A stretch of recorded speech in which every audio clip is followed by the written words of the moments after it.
प्रश्न ये किया था कि जो मूर्तिक पुद्गल आदि के हैं उसमें स्निग्ध और रूक्षत्व गुण है, तो पुद्गल और पुद्गल का बंधन तो संभव है, परंतु अमूर्तिक आत्मा का बंधन कैसे हो सकता है? हाँ, अमूर्त आत्मा मूर्त पुद्गल के साथ कैसे बनता है, इसका उत्तर क्या दिया था?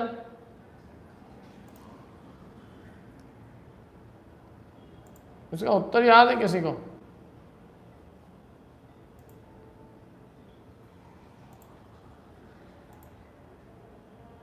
कोई नहीं, चलिए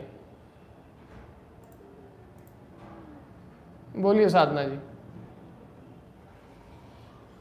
जैसे अमूर्त आत्मा मूर्तिक पुद्गल को देखता एवं जानता है, उसी प्रकार वो व्यवहार से बंधन को भी प्राप्त होता है।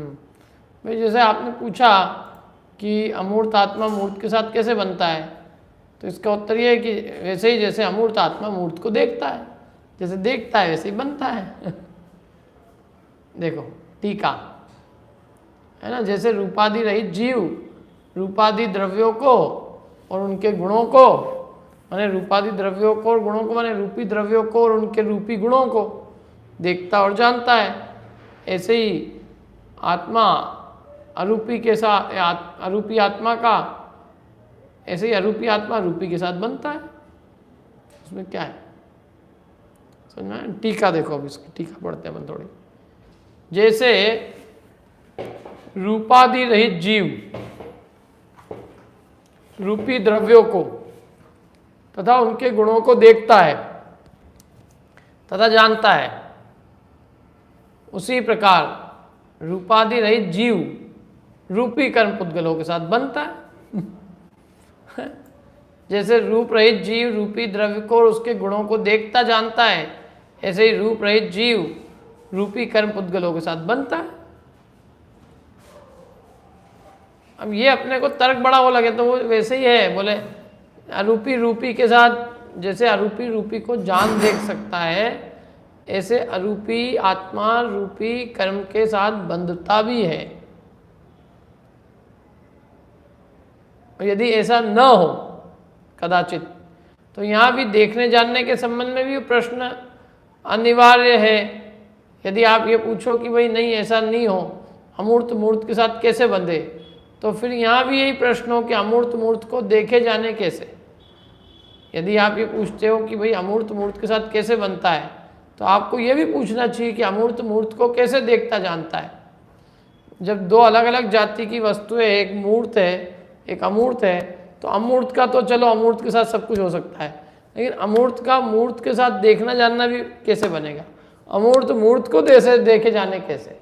यदि अमूर्त मूर्त को देख जान सकता है, उसमें कुछ नहीं है कि देखने जानने में कोई दिक्कत नहीं है। तो जैसे देखने जानने में कोई दिक्कत नहीं है, ऐसे ही अमूर्त को मूर्त के साथ बंधने में भी कोई दिक्कत नहीं, ऐसा आचार्य देव कह रहे हैं। और ऐसा भी नहीं है कि यह अरूपी का रूपी के साथ बंद होने की बात अत्यंत दुर्घट है। क्या ये बात ऐसी भी नहीं है कि एकदम जो है असंभव है, कठिन है, बहुत मुश्किल है, ऐसे भी नहीं है। इसलिए उसे दृष्टांत रूप बनाया है, परंतु दृष्टांत द्वारा आबाल गोपाल सभी को प्रकट हो जाए, इसलिए दृष्टांत द्वारा समझाया गया है। क्या कह रहे हैं कि अरूपी की रूपी के साथ बंद होने की बात ऐसी कोई एकदम असंभव हो, कठिन हो, ऐसा नहीं है। क्या परंतु ये जो है हमने आपको इसको दृष्टांत इसलिए नहीं बनाया है कि ये बहुत बात कठिन थी इसलिए हमने इसको दृष्टांत बनाया हो। ये दृष्टांत से सबको प्रकट हो जाए इसलिए हमने इसको दृष्टांत बनाया है। यानी आबाल गोपाल सभी को प्रकट हो जाए इसलिए इस दृष्टांत से कि जैसे आत्मा रूपी को देखता जानता है वैसे ही रूपी के साथ बंधता है। मैंने बात एकदम कठिन थी इसलिए हमको एग्जाम्पल यूज़ करना पड़ा, ऐसी बात नहीं है। एग्जाम्पल हमने इसलिए यूज़ किया है कि आपको समझ में आए कि अमूर्त मूर्त के साथ बंध कैसे सकता है, समझ में। अब देखो यथा एक और उदाहरण दिया है, दृष्टांत। बाल गोपाल का पृथक रहने वाले मिट्टी के बेल को अथवा सच्चे बेल को देखने और जानने पर बेल के साथ संबंध नहीं है। है क्या? क्यों? बाल गोपाल जो पृथक रहने वाला मिट्टी का बेल है अथवा सच्चा बेल भी है, तो उसको देखने जानने पर बेल के साथ संबंध है क्या उसका? बताओ। कोई संबंध नहीं। हमारे सामने से कोई बेल गुजरा, हमने उस बेल को देखा जाना, तो हमारा उस बेल के साथ कोई संबंध है? कोई संबंध नहीं। तथापि विषय रूप से रहने वाला बेल जिनका निमित्त है, ऐसे उपयोग आरूढ़ वृषभाकार दर्शन ज्ञान के साथ का संबंध बेल के साथ के संबंध रूप व्यवहार का साधक अवश्य है। फिर भी कह रहे हैं कि है संबंध हमारा। कैसे संबंध है? कि हमारे उपयोग में जो बेल का आकार बना है, उपयोग आरूढ़ वृषभ का आकार, उपयोग में जो बेल का आकार आरूढ़ है, उस उपयोगाकार ज्ञानाकार बेल, एक दो बेल है यहाँ पे।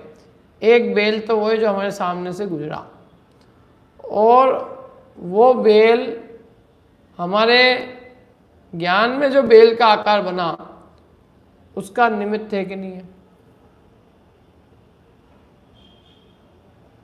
अरे है कि नहीं निमित्त?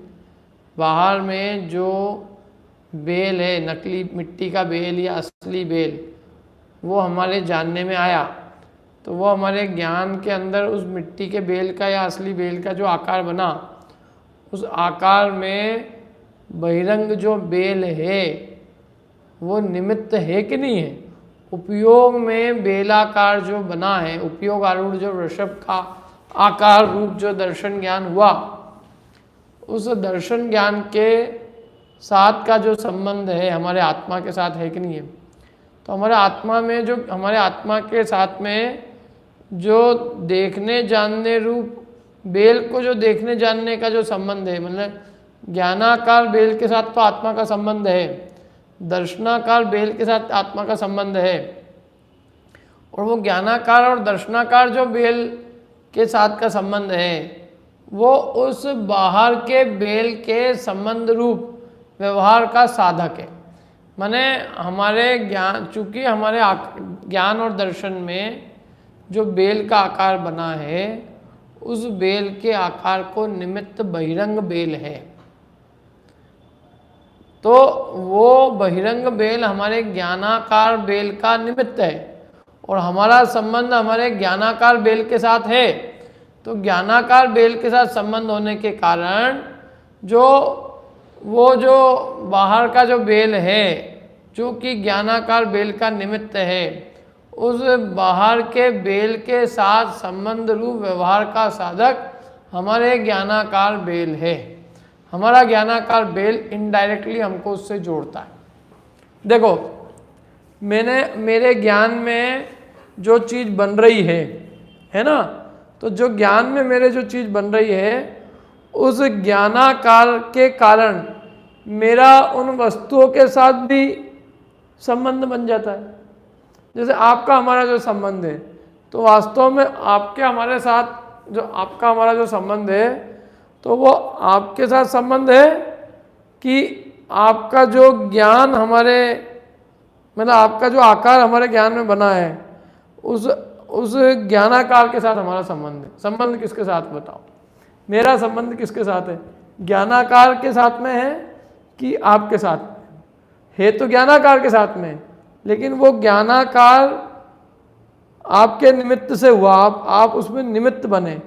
तो आप निमित्त बने तो उस आप ज्ञान के निमित्त बने, और मेरा संबंध ज्ञान से है, लेकिन चूंकि आप ज्ञान के निमित्त हो, इसलिए इनडायरेक्टली मेरा आपके साथ भी संबंध है। इनडायरेक्टली जो है वो मेरा ज्ञानाकार आपके साथ संबंध का साधक है। क्या? मेरा ज्ञान के साथ का जो संबंध है, वो ज्ञान के साथ का संबंध, वो जो दिखाई देती है, उस दिखाई देने वाली वस्तु के साथ का साधक है। मतलब वो मेरे को आपसे जोड़ रहा है, मेरा ज्ञान आपको मुझसे जोड़ रहा है। कैसे जोड़ रहा है? कि आप मेरे ज्ञान के निमित्त हुए, वो मेरा संबंध था मेरे ज्ञान से। अब मेरा संबंध तो ज्ञान से था, लेकिन मेरे ज्ञान के निमित्त ताप हुए, तो उस ज्ञान के निमित्त ताप होने से व्यवहार से मेरा आपके साथ में संबंध है। मैंने वो मेरा ज्ञानाकार, जो आपका आकार जो मेरे ज्ञान में बना, वो मेरा ज्ञानाकार है, तो मेरा ज्ञानाकार, लेकिन वो मेरा ज्ञानाकार चूंकि आपके निमित्त से हुआ, इसलिए वो ज्ञानाकार आपके साथ मेरा संबंध जोड़ता है। वो ज्ञानाकार आपके साथ व्यवहार का साथ, मतलब आपके साथ का संबंध का साधक हो गया। वो तो यदि आपके निमित्त से नहीं पड़ा होता तो वो ज्ञान के साथ में संबंध होने पर भी आपसे संबंध नहीं जुड़ता, लेकिन चूंकि ज्ञान का निमित्त आप थे और मेरा संबंध ज्ञान से था, और ज्ञान के साथ संबंध होने से आपके साथ संबंध भी अपने आप क्या हो गया, जुड़ गया। यही बात समझ में ही बताओ।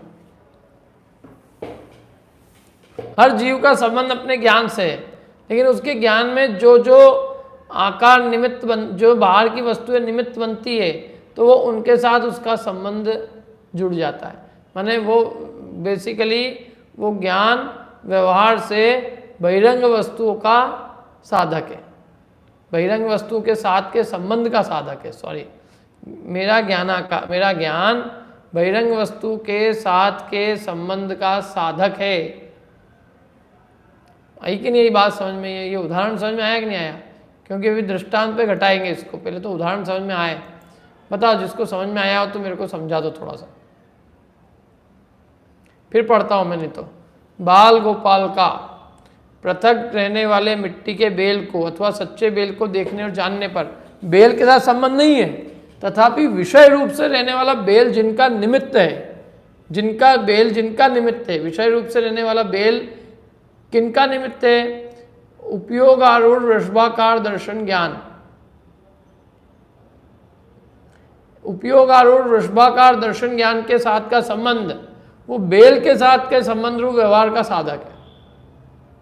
मैंने जो उपयोग में वृषभ के आकार का जो बेल बना, वो वृषभाकार बेल बाहर के बेल के साथ के संबंध रूप व्यवहार का साधक है। हाँ बोलो, अब कौन को समझाना है? बोलिए कीर्ति जी। इसमें यहाँ ये कह रहे हैं जो गेय पदार्थ होते हैं उसका जो हमारे में ज्ञान में जो झलक पड़ती है, उसका जो आकार बनता है, तो जो आकार बना वो उस बैल के साथ संबंध का साधक है। हाँ, वो साधक है, ज्ञानाकार गेय का साधक है, ज्ञानाकार गेय के साथ के संबंध का साधक है, साधक है, संबंध का साधक है, वो हमारा जो उपयोग है। हाँ, हमारा ज्ञानाकार गेयों के साथ के संबंध का साधक है। एक लाइन में बोलो तो ज्ञानाकार गेय के साथ संबंध का साधक है, ठीक है? गेय के संबंध का साधक है। हाँ, ज्ञानाकार गेय के साथ का संबंध, गेय के संबंध का साधक का साधक है। हाँ। बोलो पूर्वी। सर ये बाल गोपाल कोई पर्सन है ना? बाल मतलब बच्चा, और गोपाल माने समझदार। अज्ञानी से लेकर ज्ञानी तक सब बाल गोपाल। ज्ञानी से तो बाल गोपाल कृष्ण को बोलते तो मेरे को एकदम वो बैल और उसका एकदम पहले वो संबंध लगा। यहाँ कोई किशन जी नहीं है। यहाँ बाल गोपाल का मतलब है यहाँ आबाल मतलब अज्ञानी से, और गोपाल माने ज्ञानी, तो अज्ञानी से ज्ञानी तक सबको ले लिया। आबाल गोपाल, आबाल गोपाल का मतलब क्या होता है? छोटे से लेके बड़े, अज्ञानी से लेकर ज्ञानी तक के सब जीव, उनका जो पृथक रहने वाले मिट्टी के बेल के साथ फिर तो सारी बात। अब क्या वो, एक तो क्या है ग्वाला और बेल, दो चीजें दिख गई तो अपने को किशन कन्हैया याद आ गए।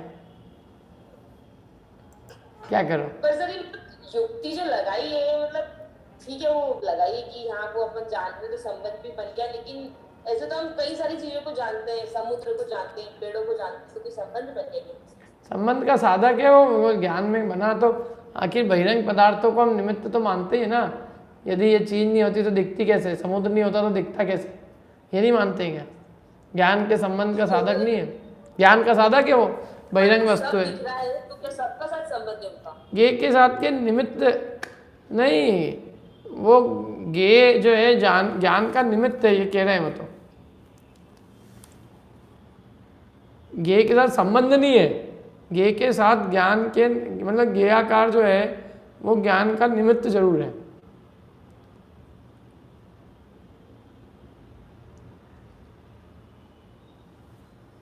अब ये तो उदाहरण हुआ, अभी समझाना तो दूसरी बात है। क्या समझाना है?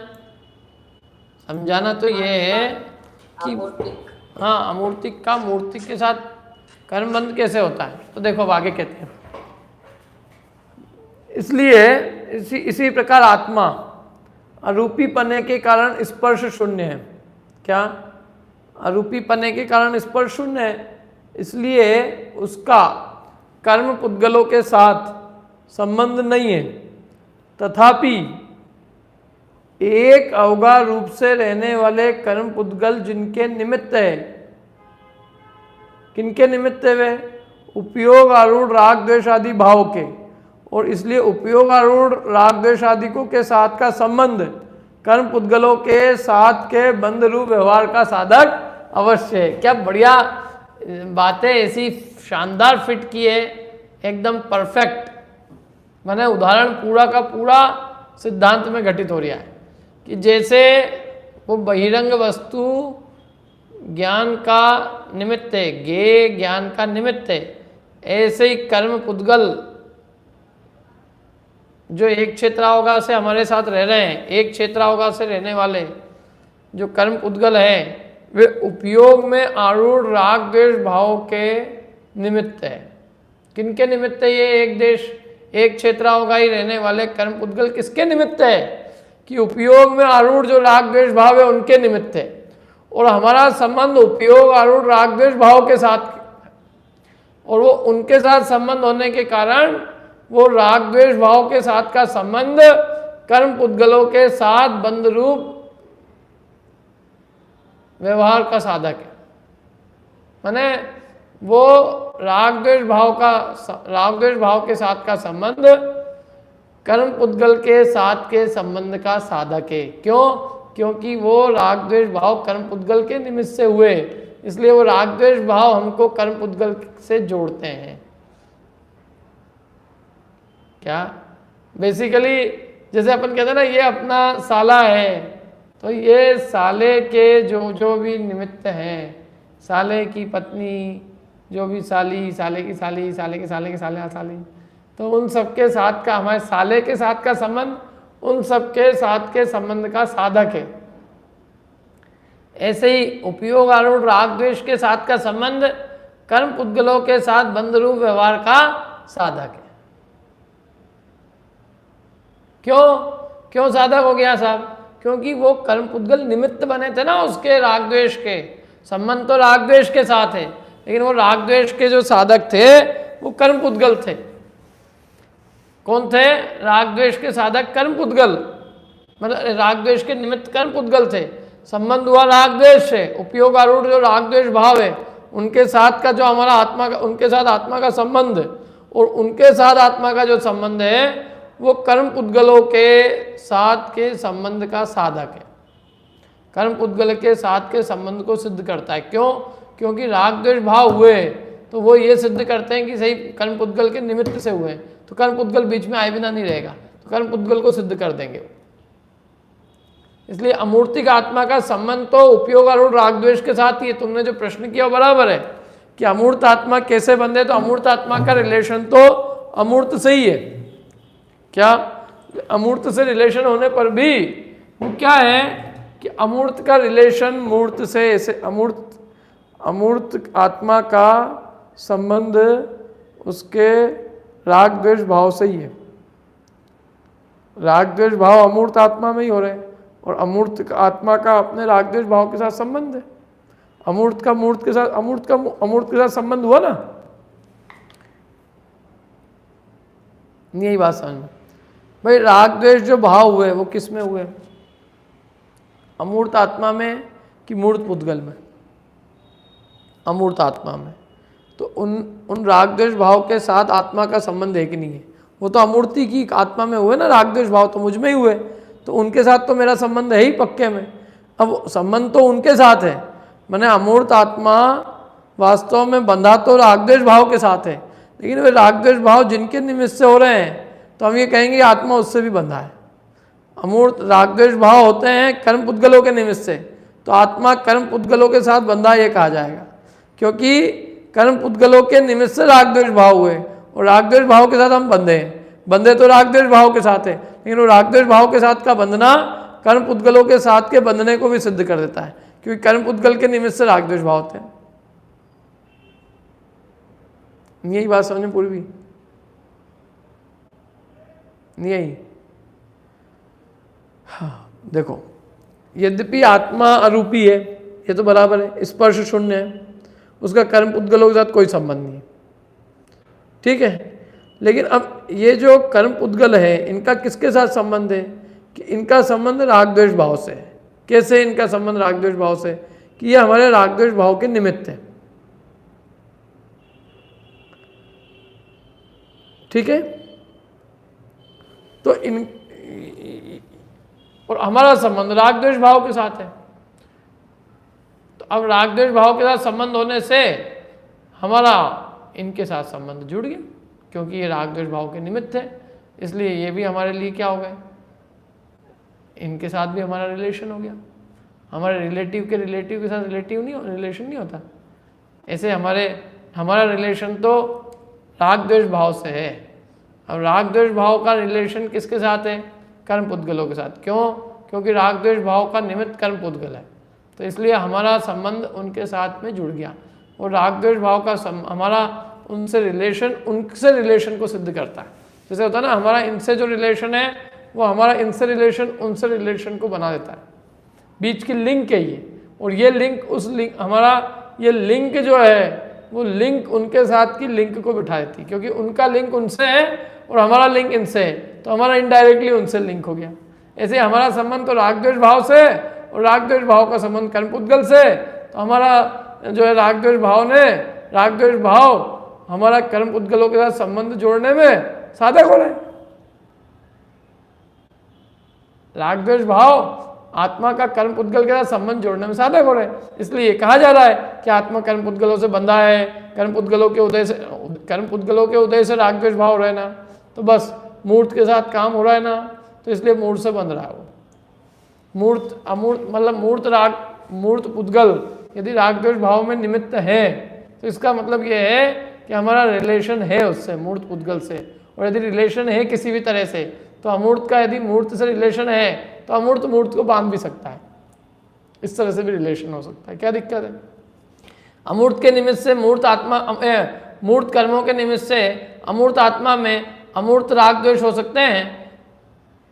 अरे मूर्त कर्मों से अमूर्त आत्मा में अमूर्त राग द्वेष हो सकते हैं, तो अमूर्त आत्मा मूर्त कर्मों को बांध क्यों नहीं सकता? वो भी कर सकता है।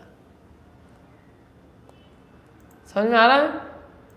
अभी भी यदि कुछ बचा हो, समझाने का कुछ लगता हो किसी को, तो बता दो। हाँ बोलिए नेहिल भाई।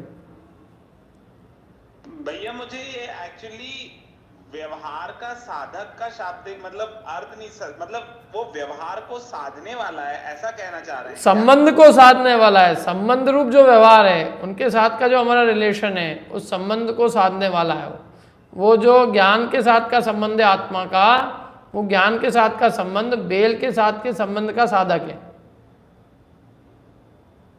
मतलब वो ताने वाला है, साधक मतलब बताने वाला है, यहाँ पर साधने वाला है, सिद्धि कराने वाला, उसके साथ संबंध जोड़ता है, हेल्पर है वो संबंध का।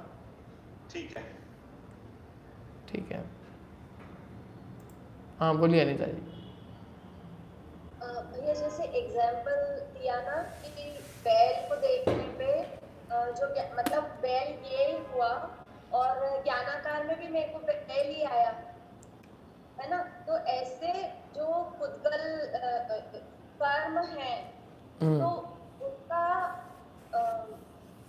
मतलब वो राग द्वेष तो अलग हुआ है, दोनों उनका हुआ। जैसे बैल और ज्ञानाकार सेम हुआ, तो ऐसे ही कर्म पुद्गल जो जिस मतलब जैसा कर्म पुद्गल था वैसे ही उदय आया। जैसे क्रोध कर्म के उदय से क्रोध रूप भाव हुए, मान के उदय से मान रूप, मिथ्यात्व के उदय से मिथ्यात्व रूप, तो वो भी तो वैसे ही था ना। जैसे बेल का जैसा आकार था वैसे ही ज्ञान में आकार बना, तो ऐसे ही जो कर्म प्रकृति थी वैसे ही इस जीव के परिणाम हुए।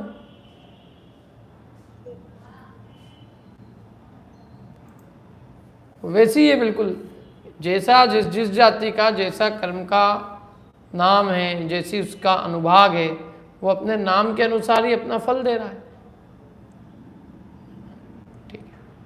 और कोई प्रश्न किसी का? कीर्ति जी कुछ बोलना है? एक मिनट, सुरेंद्र जी को कुछ बोलना है। ये जो है, हाँ बोलिए, चलो कीर्ति जी बोलिए पहले। मतलब ये है तो निमित्त नैमित्तिक प्योर निमित्त। तो ऐसे ही आत्मा कर्म को बांध रहा है, भी प्योर निमित्त निमित्तिक ही है। देखो जैसे ये मेरे ज्ञान का निमित्त है, इसी अपेक्षा से कहाँ जा रहा है, बंधन तो ना रहा है आत्मा। बंधन अरे रहते हैं साथ में। देखो जैसे केवली भगवान के लिए लोकालोक ज्ञान का निमित्त है, ऐसे ही आत्मा के राग द्वेष भाव में निमित्त है। केवली के लोकालोक निमित्त है कि नहीं है? निमित्त है, वही तो है। ऐसे आत्मा के भी रागादि विकारी रूप परिणमने में कर्म पुद्गल निमित्त है। हाँ भाई, निमित्त ही संबंध है ना, मतलब निमित्त निमित्तिक संबंधी आत्मा का जो कर्म पुद्गलों के साथ संबंध है वो निमित्त निमित्तिक संबंधी है, कि उनके निमित्त से जीव रागादि भाव करता है। जैसे ज्ञेय ज्ञान का जो संबंध है निमित्त निमित्तिक, ज्ञेयों के निमित्त से ज्ञान है, ज्ञान अपनी शक्ति से हो रहा है, ज्ञेय के कारण नहीं है। ऐसे आत्मा अपने स्वयं से रागादि भाव रूप परिणम रहा है, कर्म कोई परिणमाते नहीं है, लेकिन निमित्त निमित्तिक संबंधी तो है, सारा लोक ही उससे चल रहा है। ज्ञेय ज्ञान का पूरा निमित्त निमित्तिक संबंध से ही तो पूरा चल रहा है। अपन क्यों क्लास सुनने बैठते हैं? क्योंकि अपने शब्दों के निमित्त से अपने को ज्ञान होता है। यदि ज्ञान अपने आप से होता तो अपन सब बंद कर दो कि अब मेरे को यूँ बैठे बैठे अब ये समझ में, अब मेरे ज्ञान में ज्ञेय बन जाए अपने आप। मेरा ज्ञान तो ज्ञान की अपन यूँ बोले, यदि ज़्यादा होशियार बन जाए तो, कि भाई मेरे तो ज्ञान की शक्ति खूब है, मुझे इन सब ज्ञेयों की क्या ज़रूरत है, मैं तो अपने ज्ञान से ही ज्ञान कर लूँगा, मुझे आज कोई क्लास की ज़रूरत नहीं है, शब्दों की ज़रूरत नहीं है, जिनवाणी की ज़रूरत नहीं है, कोई एक शब्द की भी सुनने की ज़रूरत नहीं है, ज्ञान से ही ज्ञान हो जाएगा। तो मत करो, अपन ज्ञेय के सामने बैठते क्यों फिर?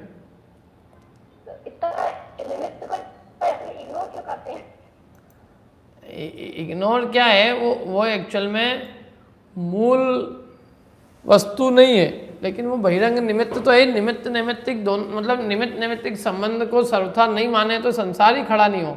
वो तो केवल इस बात के लिए है कि भाई तुम अपनी शक्ति को जागृत करो। क्या होता है, जीव निमित्त नैमित्तिक संबंध में समझता है कि वही करता है, तो वो कर्ता रूप उसको उपादान रूप कर्ता मान लेता है निमित्त को, तो दिक्कत होती है। और अधिकांश लोगों का क्या होता है, जोर उस पर चले जाता है, तो वे अपनी शक्ति को प्रकट नहीं करते। जैसे आत्मा यदि ज्ञेयों से ही जानेगा तो वो ज्ञेयों पर ही दृष्टि रहेगी। ऐसे कर्म पुद्गलों के निमित्त से आत्मा रागादि भाव करेगा तो सारा श्रेय और सारा ऐसा लगता है कि कर्म ही जब अपने को ढील देंगे तो अपना काम होगा, तो वो अपने पुरुषार्थ को खो बैठता है। तो इसलिए कहते हैं कि भैया एक कर्म कुछ नहीं करते, लेकिन कुछ नहीं करते का इसका मतलब ये नहीं है कि वो कुछ भी नहीं है। यदि वो कोई वस्तु नहीं होते तो ये संसार ही नहीं होता। बहुत बड़ा रोल है निमित्त नैमित्तिक संबंध की, जहाँ जितनी उपयोगिता है वो समझना चाहिए। क्या होता है, कभी कभी कोई चीज़ को खींच देते हैं ना हम, और एकदम अरे कोई वस्तु ही नहीं है, तो अरे वस्तु नहीं है क्या बात कर रहे हो तुम, सारे कर्म सिद्धांत का लोप हो जाएगा कोई वस्तु ही नहीं है तो उसकी जितनी जहाँ जिसकी उपयोगिता है और जहाँ जितना जिसको नकारा है उसको उतना ही नकारें तो ठीक है, सर्वथा नकारेंगे तो वस्तु स्वरूप का ही लोप हो जाएगा। और वो हो जाता है कभी कभी, लोगों ने थोड़ी खींचातानी कर देते, खींचातानी में तो दिक्कत होती है। फिर वो लोगों को समझ में नहीं आता कि यार यदि ऐसा है, कर्म कुछ कर ही नहीं रहा है तो फिर ये सब हो कैसे दिया है। वो क्वेश्चन तो रेज होएगा ना कोई भी समझदार को कि यार फिर ये क्यों हो रहा है, फिर ये रागादि जो जब कर्म कुछ करते ही नहीं है तो कर्म से बंधा हूँ, और ये पूजा में अष्ट कर्म विध्वंस ना है और मोह कर्म विध्वंस ना है, और ये बार बार क्यों सुनवा रहे हो, बार बार बुलवा क्यों रहे हो हमसे, कर्म तो कुछ करते ही नहीं है। वो जब दिमाग में बहुत भरा जाता है ना तो फिर निमित्त नैमित्तिक संबंध गले ही नहीं उतरता। तो वो इसलिए वो जहाँ जितना, जहाँ जिसकी जैसा, जहाँ जहाँ जो योग्य छे तहाँ समझવું ते, जहाँ जितना जो चीज़ योग्य उसको उतना समझना चाहिए, और नहीं समझने में अपने को 1000 प्रश्न खड़े होते फिर। अभी जैसे मैं कहता हूँ ज्ञेय यदि ज्ञान का कोई कारण ही नहीं है तो सब प्रवचन बंद कर दो, ज्ञेय से ज्ञान तो ही नहीं होगा, ज्ञान अपने आप हो जाएगा।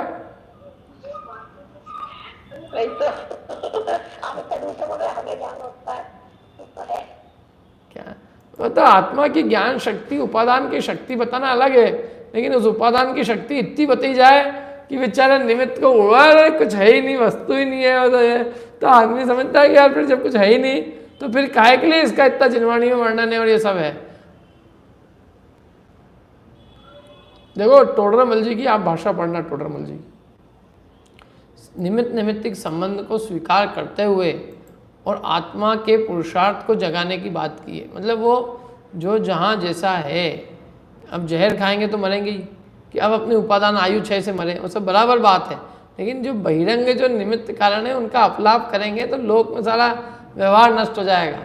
क्या क्यों काय के लिए कोरोना से बचना है फिर, हैं? जब निमित्त कुछ करता ही नहीं है तो जितने भी निमित्त को उड़ाने वाले हैं वही सब मुंह पे कपड़ा लगा लगा के सब मंदिर में बैठे हुए हैं, मंदिर से छुप के घर में बैठे हुए हैं।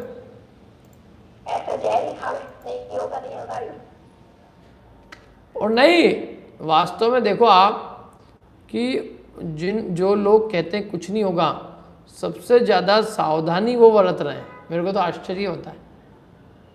और फिर बात है तो अरे ये तो बहिरंग तो बहिरंग है, तो भाई साहब जितना तुम मानते हो उतनी जितनी उपयोगिता तुमने मान रखी वैसी बताओ ना फिर। सर्वथा उसको अपलाप करने से क्या सिद्धि है, क्योंकि उससे अनेक हजार प्रश्न खड़े होते हैं, दूसरे फिर उसका जवाब नहीं आता है। ठीक है, हाँ बोलो पूर्वी, कुछ बोलना है? पहले का समझ में आ गया पूरा, पर लैंग्वेज समझ में नहीं आई थी। लैंग्वेज तो बहुत, वो लैंग्वेज क्या है, हिंदी अनुवाद ऐसे ही किया है, लेकिन भाव तो बहुत इजी है कि ज्ञान के साथ का संबंध बेल के साथ संबंध को जोड़ता है। रियल हमारा ज्ञान से संबंध है, और वो ज्ञान का संबंध जो है आत्मा का ज्ञान, आत्मा के साथ जो ज्ञान का संबंध है वो हमारे बाहर के बेल के साथ के संबंध को जोड़ता है। साधक है, बाहर के बेल के साथ का संबंध का साधक है कौन? ज्ञान का संबंध। ऐसे ही हमारे जो उपयोग में आरूढ़ जो राग द्वेष के साथ का संबंध है वो उन उपयोग आरूढ़ राग द्वेष के जो निमित्त कर्म पुद्गल है उन कर्म पुद्गलों के साथ को कर्म पुद्गल के साथ के संबंध का साधक हो जाता है। मतलब राग द्वेष का संबंध, आत्मा का राग द्वेष के साथ का जो संबंध, आत्मा के साथ जो राग द्वेष का संबंध है वो राग द्वेष का संबंध वो कर्म पुद्गलों के साथ के संबंध का साधक है।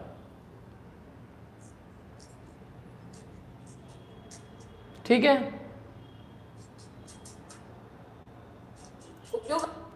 एक मिनट, क्या पीछे का है, क्या आवाज आ रही है? हाँ, उपयोग आरूढ़ मतलब क्या है? उपयोग में जो स्थित है, आरूढ़ माने उपयोग में जो बसा हुआ है, आरूढ़ हो गया है। रागादि भाव माने उपयोग में बसे हुए हैं, तो जो उपयोग आरूढ़ राग द्वेष भाव है उनके साथ तो आत्मा का संबंध है,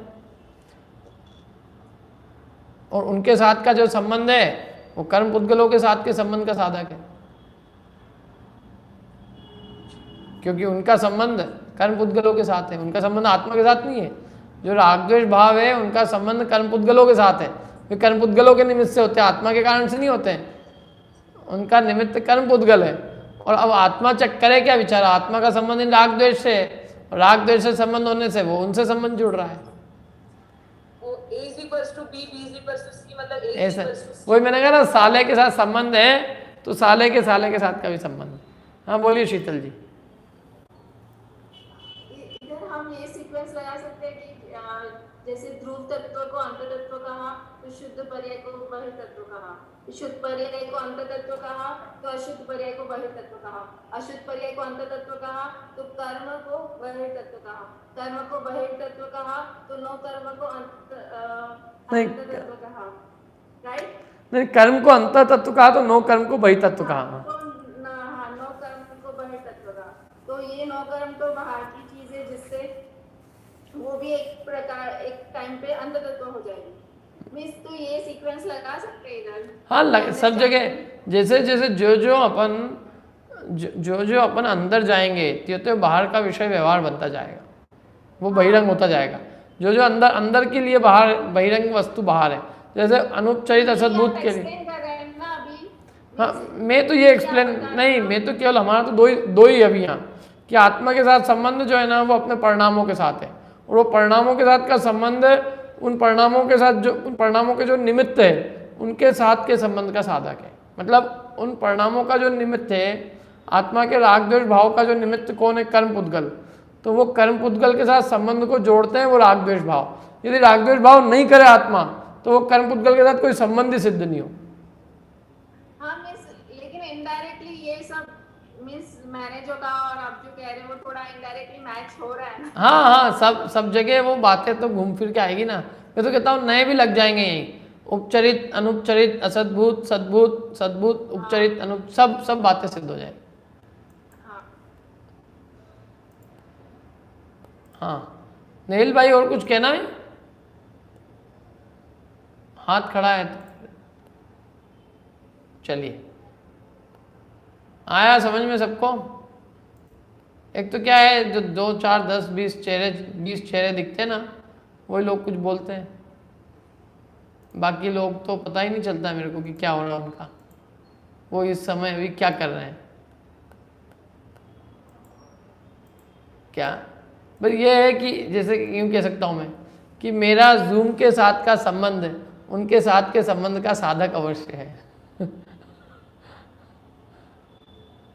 क्या, या यूँ कहें कि जो आगे जो लोग जिनके साथ जिन आगे लोग जिनके साथ का संबंध अपना है, उनके साथ का संबंध पीछे वालों के साथ के संबंध का साधक है।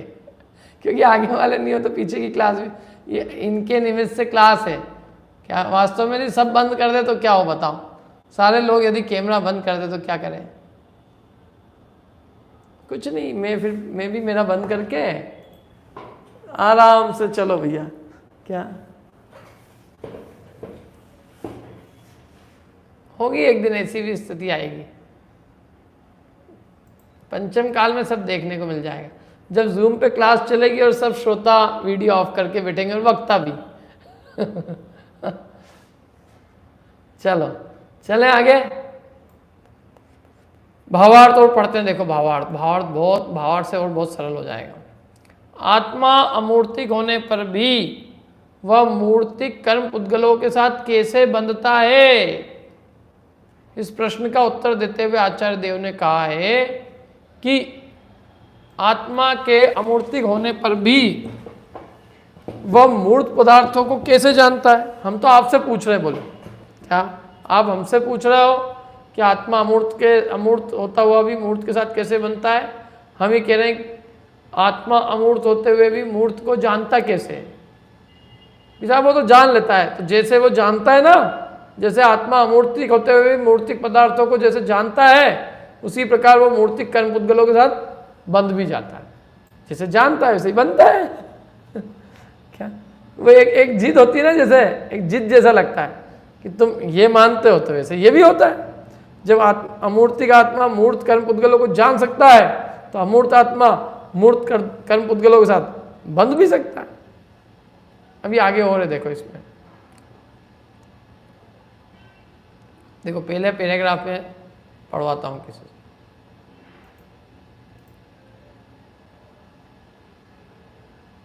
पढ़िए सुरेंद्र जी, ये पहला पैराग्राफ पढ़ दीजिए।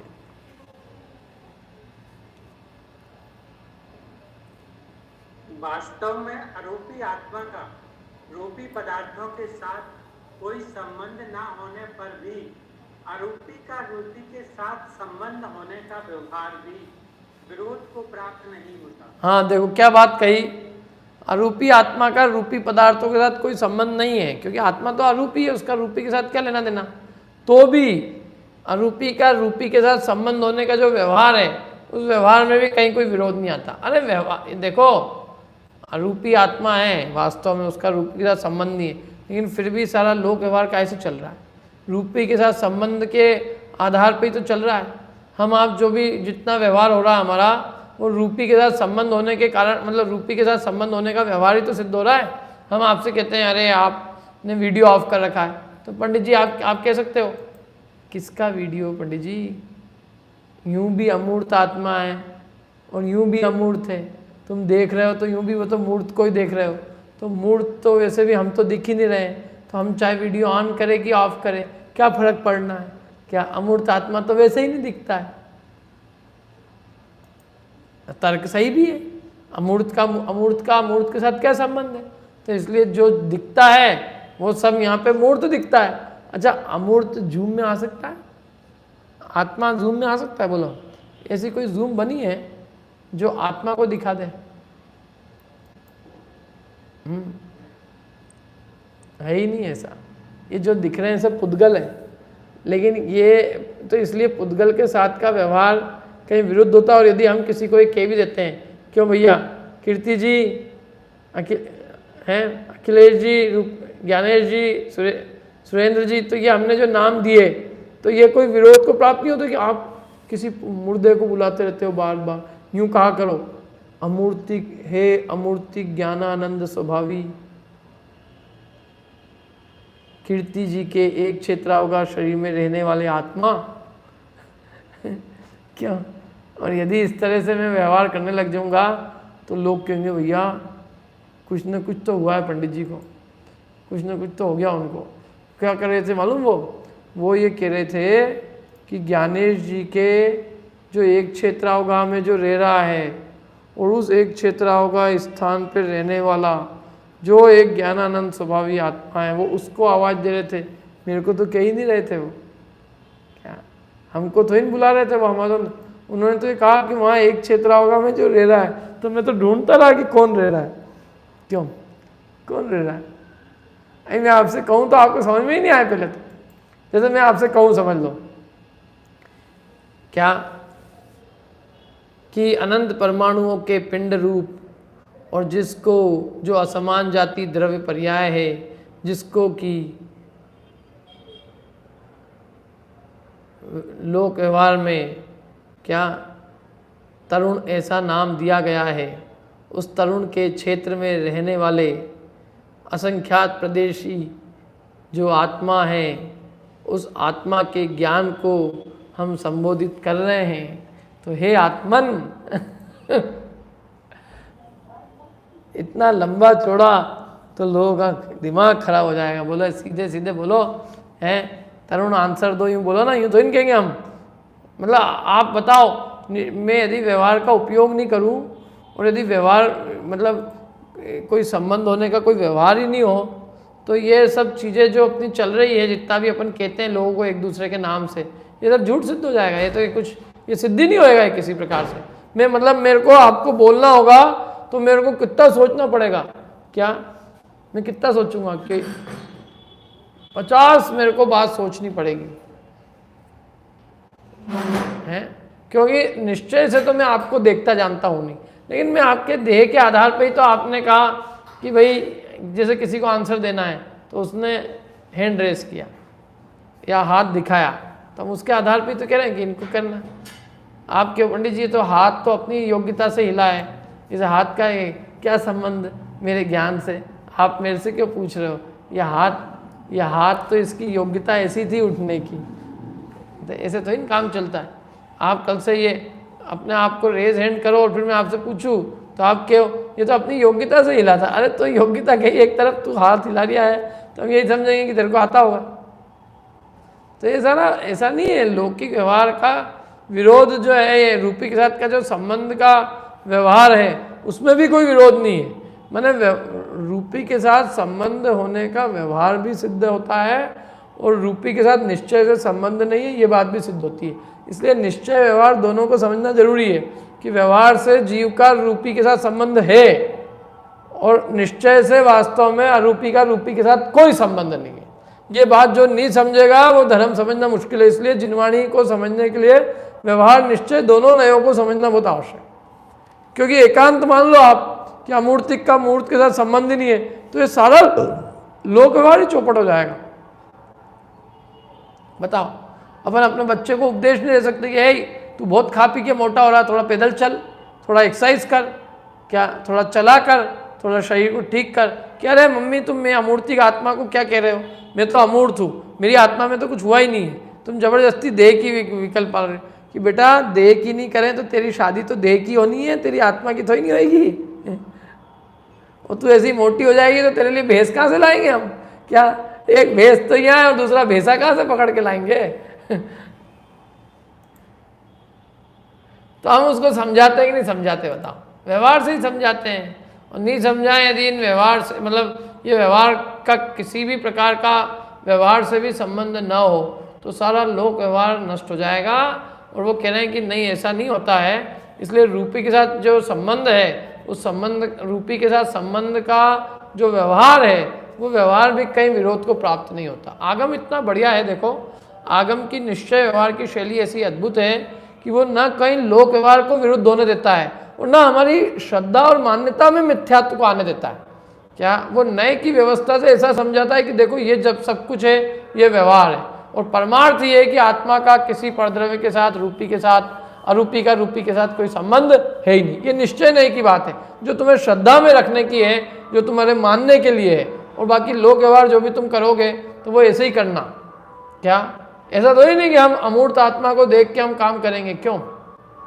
अच्छा एक बात बताओ, आत्मा का यदि आत्मा के साथ संबंध हो तो आत्मा तो कुत्ते में भी है, कुत्ते के साथ भी 7 फेरे लगा लो, क्या फर्क पड़ना है? कि कैसी कैसी बातें कर, अरे बात क्या, आत्मा ही है ना वो भी, आगे अमूर्ति की है वो भी, और हम भी अमूर्त आत्मा है, संबंध ही जोड़ना है तो क्या फर्क पड़ना है?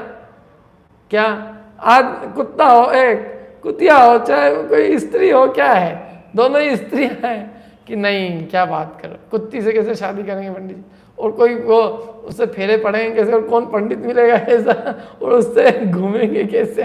सारी बातें जो है बिल्कुल बेकार की है।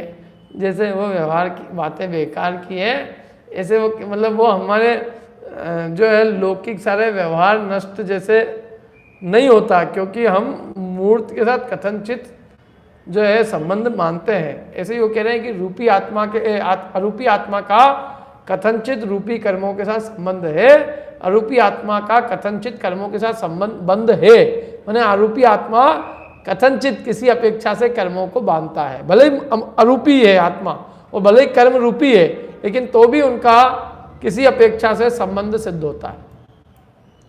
समझ में आ रही बात? देखो अब आगे चलते हैं अपन थोड़ा सा। हाँ सुरेंद्र जी पढ़िए आगे की पंक्ति।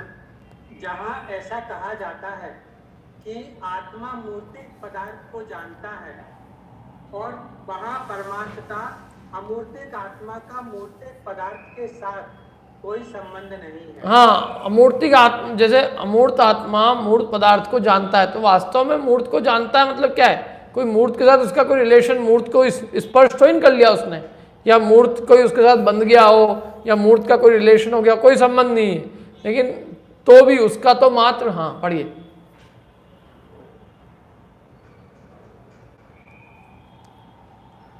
उसका तो मात्र उस मूर्तिक पदार्थ के आकार रूप होने वाले ज्ञान के साथ ही संबंध है, और उस पदार्थाकार ज्ञान के साथ के संबंध के कारण अमूर्तिक आत्मा मूर्तिक पदार्थ को जानता है। ऐसा अमूर्तिक मूर्तिक का संबंध रूप व्यवहार सिद्ध होता है। हाँ बताओ, हमारा संबंध तो उस पदार्थाकार ज्ञान के साथ है, उस पदार्थाकार ज्ञान के साथ संबंध के कारण कहने में यह आता है कि हमने उस पदार्थ को जाना। कभी भी हम ये कहते हैं क्या, बताओ आपने अभी किसको जाना? आप क्या कहोगे कि हमने माउस को जाना। आपने किसको जाना? कि हमने अभी चश्मे के केस को जाना। यही कहेंगे ना कि आप ये कहोगे कि चश्मे के केस का जो आकार ज्ञान में बना है, हमने तो उस ज्ञानाकार को जाना है। बोलो कहेंगे क्या? लोक में क्या कहेंगे? हैं? यही कहते हैं अपन लौकिक में। क्यों? अपन अच्छा फटाफट बात करनी होती, अपन अपनी पत्नी से पूछते हैं क्यों तुमने देखी थी क्या वहाँ चप्पल? कि नहीं चप्पल, कि यूँ पूछेंगे कि वो जो ज्ञानाकार तुम्हारे अंदर में बना था क्या उस चप्पल का ज्ञानाकार 2 दिन में यदि तुम्हारे या तो वो उसको, मतलब इस तरह की बातें चल नहीं पाएगी। लौकिक में हम ऐसे ही करते हैं। एक जनों ने मालूम है आपको कीर्ति जी, एक जगह जो है शिविर लगा था, तो उन शिविर वालों ने ऐसी अति की भी है, मैंने हमारी क्लास में बताई है पहले। क्या उन्होंने क्या किया मालूम? जैसे भोजन, तो उसमें लिख दिया भोजन का ज्ञान 11 बजे नाश्ते का ज्ञान सुबह 9 बजे। तो अब एक आदमी पूछने गया कि भाई नाश्ता कब होगा, कि उसको जो है उसने बोला नहीं, क्योंकि बोलेंगे तो मिथ्या दृष्टि, तो उसने उसको वो जो पैम्पलेट छपा था वो दे दिया।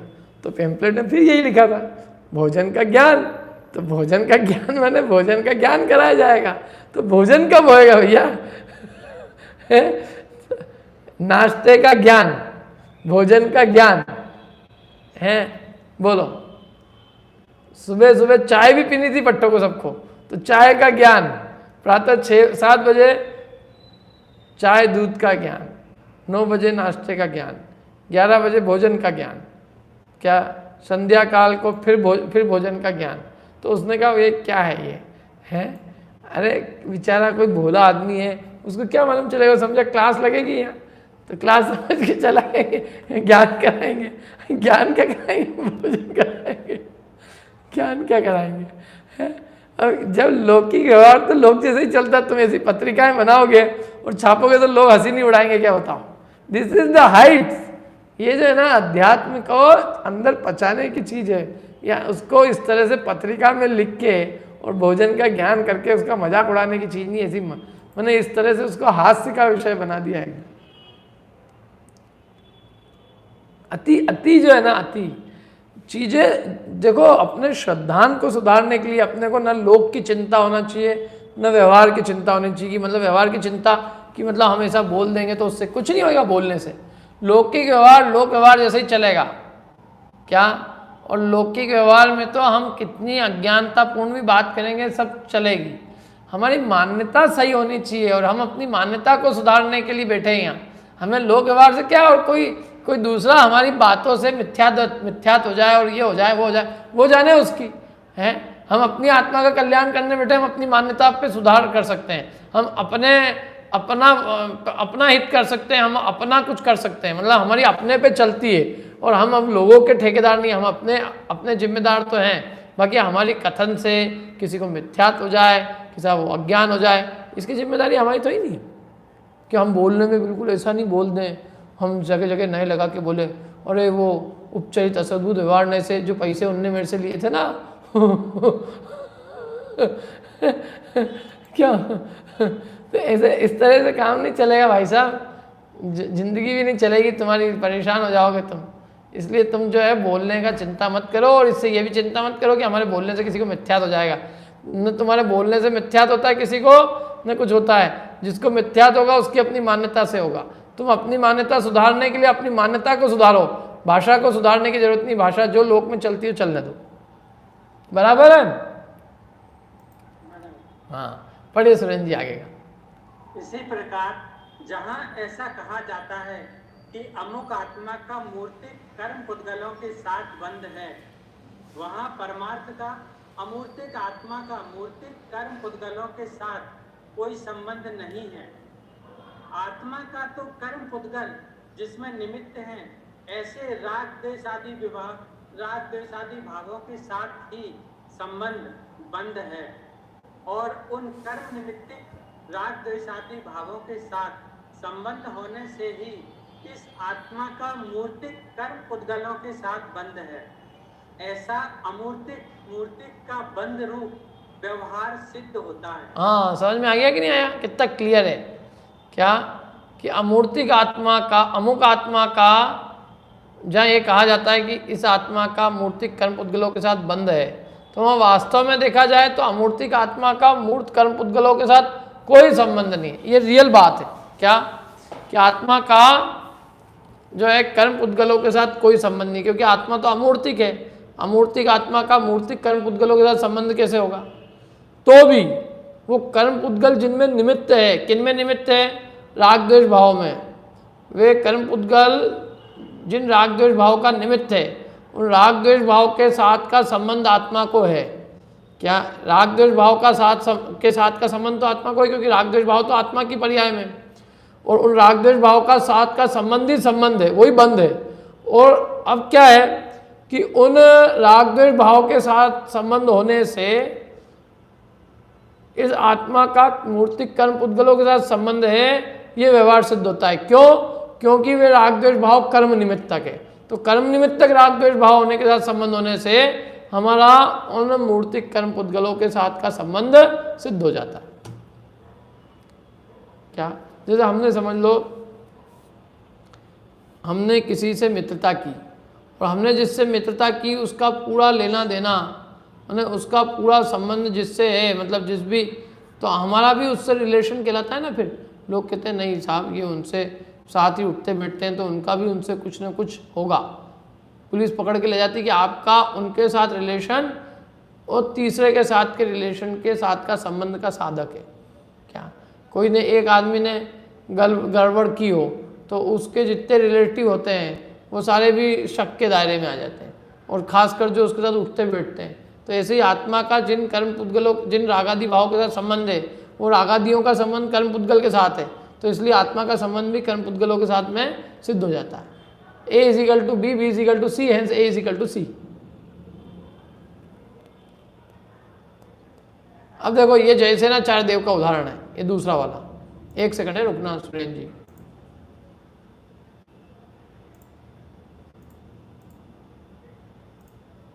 एक मिनट किसी को,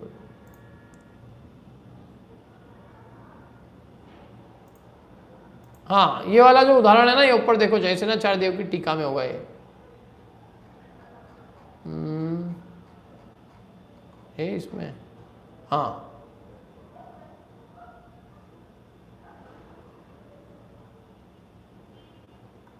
देखो, नहीं इसमें मैंने दिया, पढ़िए खैर इसको। कौन,